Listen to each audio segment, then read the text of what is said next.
Partia Demokratike e Kosovës është e hapur për bashkëpunim me të gjitha partitë që fituan ulse në kuvend në zgjedhjet e 9 shkurtit. Megjithatë, sipas kandidatit për kryeministër, kjo parti preferon më shumë bashkëpunimin me partitë opozitare.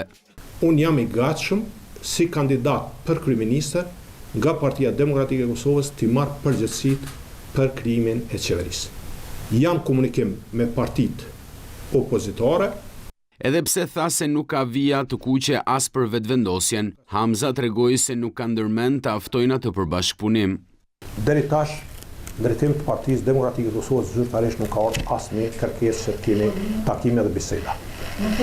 Nuk moj me thonë për situata hipotetike, sepse nuk kemi ftesë.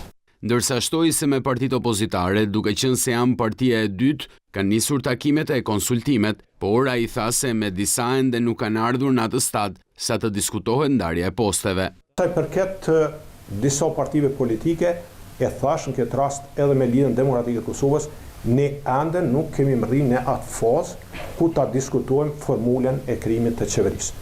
Mirë po, unë jam shumë i hapur për diskutime. Hamza nuk dha përgjigje direkte nëse do ta japin postin e kryeministrit tek partitë e tjera, duke pasur parasysh që një nga kushtet për bashkëpunim nga Lidhja Demokratike e Kosovës është posti i kreut të qeverisë.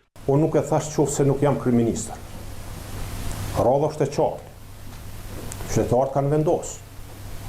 Dihet rradha. Hamza theksoi se arsyeja pse hoqi dorë nga mandati i deputetit ishte që të mos ta çonte qytetin e Mitrovicës 2 herë në zgjedhje brenda 6 muajsh, e po ashtu që të mos dëmtohej buxheti i shtetit me projektet që janë në zhvillim sipër në komunën që ai udhëheq.